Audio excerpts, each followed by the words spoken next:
Welcome back to Kufar Talk, Dimmies. I'm Tony. And I'm Doug. Let's get right into it. Today, I wanted to briefly mention the unfortunate jihad that's been happening in Iran, as well as Syria, as well as, of course, all over the world. But Iran has been catastrophic. According to the Islamic Republic themselves, around 30,000 have died, so it's probably a lot higher. And in Syria, the Kurds lost all their land, and the ISIS prisoners have gotten out of the prisons in the Kurdish held territories because al Shara, America's new ally, basically conquered the Kurdish lands. So I'm hoping that 2026 does indeed end up being the year of the Kafir, and the US or Israel is planning something in Iran. But without further ado, yeah, let's get into today's topic. So, what do we have today, Doug? So today's topic is why do Muslims do jihad? And by jihad, I mean terrorism. Uh, Basically, cutting people's heads off like ISIS did, bus bombings, basically all kinds of terror. And number one, it's in the Quran. Number two, it's in the Hadith, which is the secondary source for Muslims. And number three, they basically play themselves as the victims. They say it's defensive whenever they're blowing up a bus or stabbing a random Jewish girl in Israel. They say it's defensive because they're being oppressed. And those are the three main reasons that we're going to get into on today's episode. We're going to dive into the textual basis for the violence they do, as well as other types of jihad. And then we'll go into some examples and how they justify these massacres as defensive. Before we move on, Doug, I think it's important to note that there's some level of propaganda in our world today across media, right? This propaganda claims that jihad is a spiritual experience that happens internally. It's kind of like saying that you're trying to get rid of the flaws of your own character.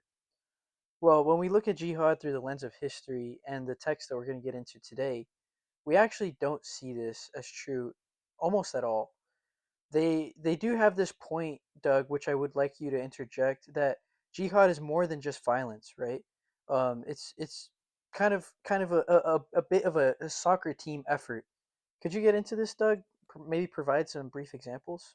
Of course, yeah. So that's a great point. The propagandists that try to fool Westerners into thinking Islam is a religion of peace, they often say that jihad is an internal struggle and it's not terrorism. And while this is true that jihad does not exclusively describe terrorism, it in fact does not. It doesn't wipe clean the image of Islam like these propagandists intend. Rather, it makes it worse because things like Qatar financing terrorism is financial jihad, right? Qatar doesn't do the jihad, they finance the jihad. They pay Hamas, they pay uh, all kinds of terror groups to attack Kufar, and their hands are clean. They get investment from America. It's financial jihad, right? There's also jihad of the tongue, where you're basically spreading lies about the kuffar on YouTube, things like that, saying Islam's a religion of peace. There's jihad of the womb, having higher birth rates than the indigenous Europeans and replacing their population. Also, migratory jihad, which is very classic, that goes back to Muhammad migrating to Medina and then migrating back to Mecca. It's the migration jihad is the Muslims moving to Europe and taking it over. So there's all kinds of jihad, and that doesn't have to necessarily mean they're doing terrorism in Europe. They just demographically replace the Europeans by coming in as if they're refugees, when in reality they want to turn Europe into a Muslim area, like the lands where they came from. So there is tons of jihad that's not just terrorism. But the main intention of this concept of jihad is and always has been to violently attack the kuffar and struggle against the so called oppressive kuffar who are oppressing the Muslims. So, that being said, let's get into the first point. It's in the Quran, right? Why would a Muslim do jihad? A Muslim doesn't just wake up one day and say, I'm going to kill a kafir, I'm going to go cut his head off, right? He has an inspiration. There's a reason he does it. So I'm going to list off a couple of Quran verses that give you a taste for where they're getting these ideas from of attacking the kuffar. So I'm going to read them off real quick, just in rapid fire order, and then we can discuss them. So, Quran 2, verse 191. Kill them wherever you come upon them, and drive them out of the places from which they have driven you out. For fitna is far worse than killing.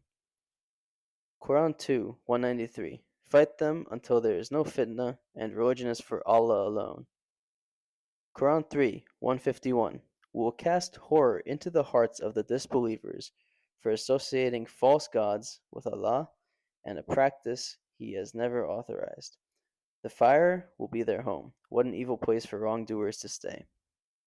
Quran 4, verse 89. They wish you would disbelieve as they have disbelieved, so you may all be alike.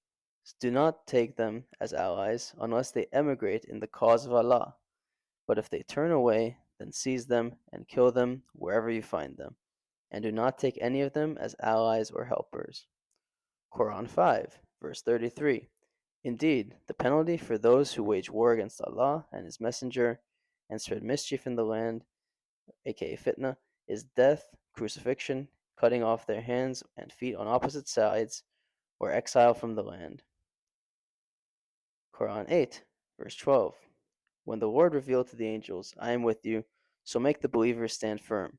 I will cast horror into the hearts of the disbelievers, so strike their necks and strike their fingertips. So I have a couple more, but I think you guys get the point. There's a lot of kill the kuffar. What's the first thing that comes to mind to you, Tony? The first thing I think of when these verses are mentioned is, well, these aren't active verses. Perhaps they're just historical. Perhaps they were just explaining things during their time. I mean, these are very violent verses. If these were active, we should be very concerned, shouldn't we, Doug? Yeah, definitely. That's a great point. We have talked about that on a previous episode. How modern Muslim apologists or propagandists like to present these verses as bound to the time in which they were revealed. But unfortunately, throughout history, that has not been the case. One of the last few verses that I had prepared was Surah 9:29. Fight those who do not believe in Allah and the last day, nor comply with Allah and His Messenger have forbidden, nor embrace the religion of truth from among those who were given the scripture until they pay the tax, willingly submitting and fully humbled. This is talking about the jizya tax, like we've mentioned on a previous episode. And like we said in that episode, they implemented the jizya throughout all of Muslim history, whether it was the Abbasids, the Umayyads, the Ottomans, the Mamluks. They all implemented the jizya tax. So if verse if Surah 9 verse 29 was for all of Muslim history, including the original Muslims, then why wouldn't the rest be? It's basically picking and choosing, and there is even a Quran verse that's explicitly against picking and choosing what you follow from the Quran or from the holy books. We can get into that in a different episode, but you can see there's groups like ISIS, like Hamas, that all agree that these verses need to be carried out in today's day and age, not just in the past. Now, one thing that stood out to me from these verses is the word fitna. It's commonly translated as oppression. In my opinion, this is a very bad translation. It's misleading, I think often on purpose, because when you hear oppression, what comes to your mind, Tony? Well, I think of one party subjugating the other party, right? So in this case, it would be the kuffar oppressing the Muslims, right? Like that's kind of the impression that the verse is giving if this is translated as oppression. Exactly. So you would think when it's translated as oppression, it's the kuffar being nasty to the Muslims, right? They're preventing them from doing their religious practices. But what's failed to be mentioned in these simple translations that translate fitna as oppression is that, let's say a Muslim conquered Kufar territory, the Kufar took it back, like in Spain or Israel, and now the natural order of how the world should be has been corrupted. There's fitna, right? The Muslims are supposed to be ruling over the Kufar, as we discussed in Surah 929, right? The Kufar are supposed to be paying jizya, but now all of a sudden, the Kufar are ruling over the Muslims and they're not paying jizya. So even if there's equal rights and it's a country for all of the citizens without it being an ethno state, it's still fitna because the kuffar should be paying jizya to the Muslims on so-called Muslim land. That's why this word oppression is not a good translation. It's fitna is basically used as a way of saying not how things should be. It's like a corruption, right? Exactly. It's basically a deviation from the norm. So it's a very sneaky tactic. A lot of Muslim propagandists, as well as well-intending, ignorant people, whether they be Muslims or Westerners who defend Islam. So I think we got through most of what I wanted to talk about on the Quran verses. I did want to mention the striking the necks. That's something that ISIS was famous for. So you can see that that part of the Quran, ISIS was implementing directly. They were striking the necks of the disbelievers in order to strike terror into their hearts. So yeah, uh, I think we can move on now to the Hadith. So the Hadith is the secondary sources for Islam and for Muslims. I have a couple Hadith prepared. I'll go through them now. There's Sahih Muslim, which says, I have been ordered to fight the people until they say, there is no God but Allah. If they say it, they have saved their blood and property from me, except for a right due to Islam, and their account will be with Allah. Then we have Sahih Bukhari. I was ordered to fight the people until they testify that there is no God but Allah, and that Muhammad is the messenger of Allah.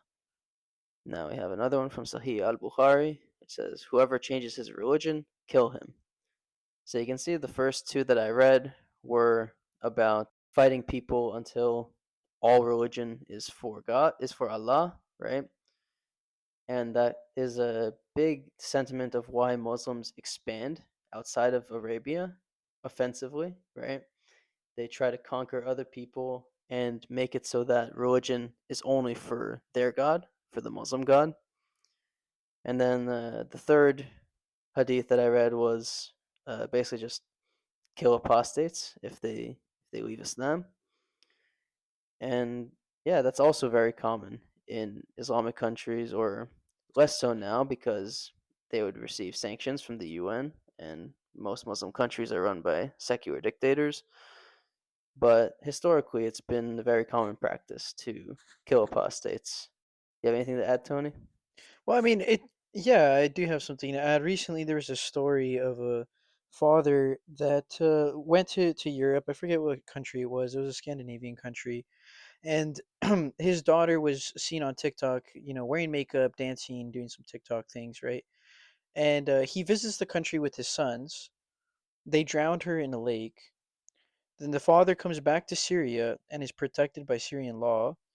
And the brothers are arrested because they didn't leave in time. And so this is a modern example, and there's many stories like this where this third hadith, whoever changes his religion, kill him, are actually applied even without changing the religion. This was a girl in this anecdote that was just practicing Western behavior, not even changing her religion, right?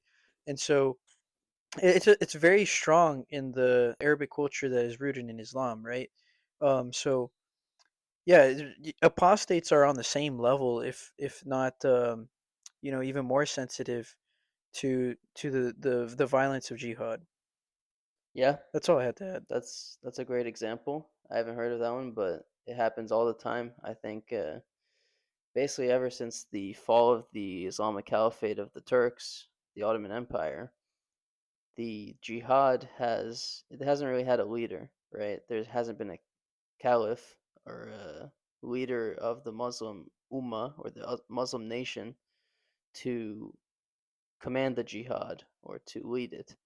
So many people have taken it upon themselves.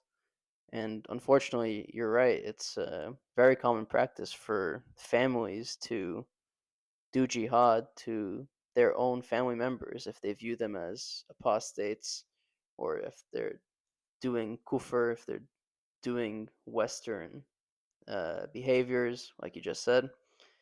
And this idea that there's no longer a caliph, it's a great segue into our third and final point, that Muslims view their jihad in today's day and age as defensive, because there's a paradigm when it comes to jihad that there's two types. There's offensive, which means it's declared by a caliph that we have to go fight against the kuffar in territory outside of our own, right? Like happened in the original colonization of the Muslims in the Middle East. It's a great time to remind everybody that most of the Middle East was Christian before the Muslims colonized it. All of North Africa, um, Syria, Lebanon, and Israel. These were all under Christian rule at the time. Um, but that's a side point. We'll get into in a future episode. But there's this paradigm of offensive, meaning expansionist jihad, versus defensive, when the kuffar are oppressing the Muslims in their eyes, right? And since the caliphate has ended in the early 20th century, basically all jihad since then has been considered defensive. So in Israel, when they blow up buses, right? Defense. When in Syria, they're cutting people's heads off.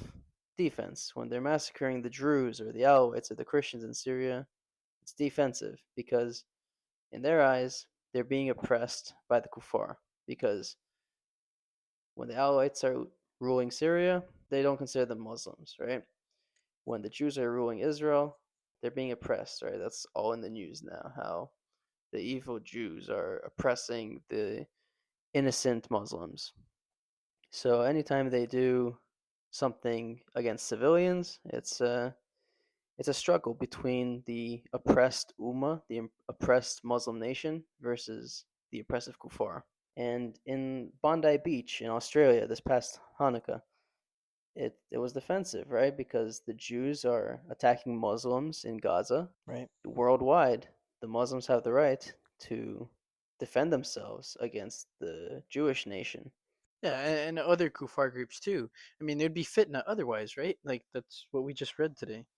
100%, yeah. I mean, the Druze, they basically have autonomy in a tiny little part of Syria in the south, yet the Muslims view it as not right because at some point in time, the Muslims ruled Syria, so they decided to go and massacre them because it's fitna. Like, how can the Druze, who are even worse than regular kuffar, they are considered apostates because they have a history of basically forming a new religion from within Islam.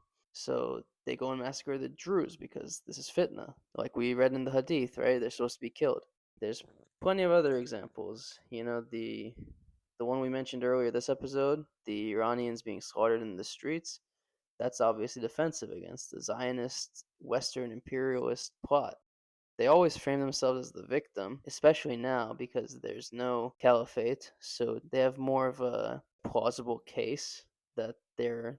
I mean, in Iran, they are ruling oppressively over lots of kuffar. Many of Iranians are agnostic, atheist, Christian, Zoroastrian.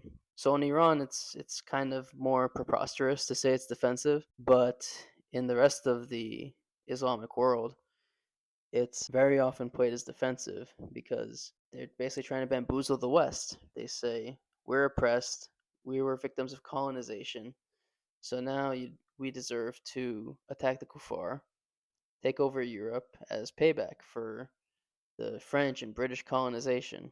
When in reality, they're just reading the Quran, they're reading the Hadith, and they're doing exactly what their religion tells them to. Yep. that was the main talking points that we had today. We went over the Quran, we went over the Hadiths, why jihad is mandated, and why Muslims do jihad.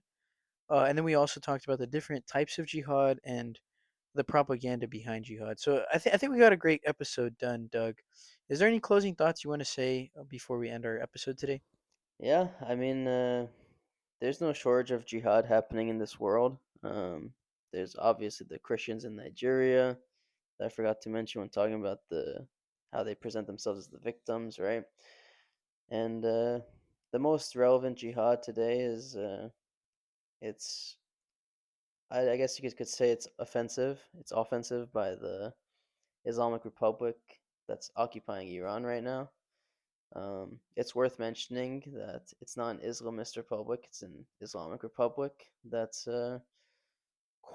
Islamist. yeah, Oh my. it's an Yes. Islamic republic that's quashing the uprising right now. Inshallah, the Iranian people are able to liberate themselves from the Muslim colonizers that invaded their land ages ago, and they can restore their beautiful Persian culture. Javid Shah, and inshallah, the Islamic Republic falls. Thank you guys for listening.